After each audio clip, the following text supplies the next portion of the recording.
আজি দিনটোৰ কোনোবা এটা সময়ত আমাৰ গ্ৰেড 3 আৰু গ্ৰেড 4 কমিশনে পৰীক্ষাৰ যেটো আমাৰ গ্ৰেড 3 আৰু গ্ৰেড 4 পৰীক্ষা অনুষ্ঠিত হ'ব তাৰ সিলেবাসখন প্ৰকাশ কৰিব।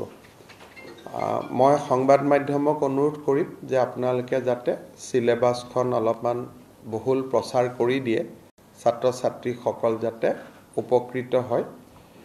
আৰু এইবাৰ পৰীক্ষাত এটা নতুন দিশ আমি সংলগ্ন কৰিছো, আগতে পুলিচতো কৰো, যে এইবাৰৰ পৰা নিগেটিভ মাৰ্কিংৰ এটা সিস্টেম হ'ব, অৰ্থাৎ ভুল উত্তৰ কৰিলে মাৰ্কিংটো নিগেটিভ হ'ব। সিদিনাখন মই ফেসবুকত কৈছিলো, তাৰপিছত আপোনালোকে বহুতে প্ৰচাৰো কৰিছে।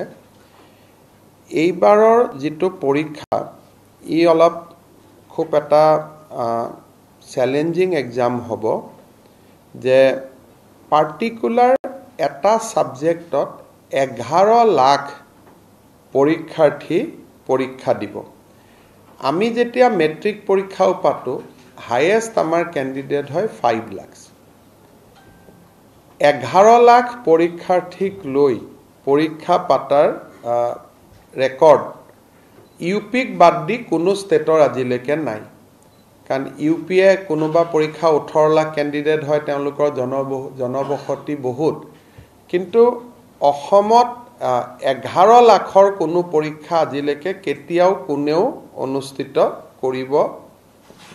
কৰাৰ প্ৰয়োজনীয়তা অহাই নাছিল।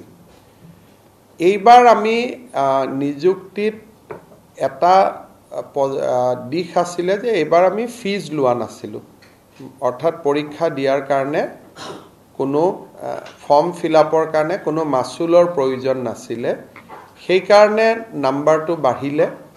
দ্বিতীয়তে ফাৰ্স্ট পৰীক্ষাটোত যেটো এটা মানুহে ট্ৰান্সপাৰেন্সি দেখিলে, স্বচ্ছতা দেখিলে, যে দুখীয়া ল'ৰা ছোৱালীয়ে নিযুক্তি পাইছে, হিউ প্ৰেৰণা যোগালে।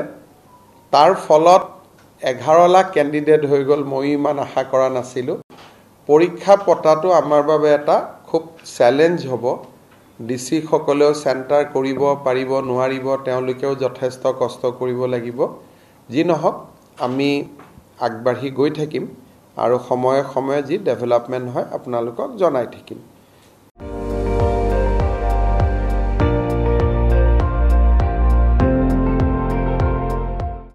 আপুনি চাই আছে ND24, সৰ্বশ্ৰেষ্ঠ নহয়, সৰ্বোত্তমৰ দৌৰ।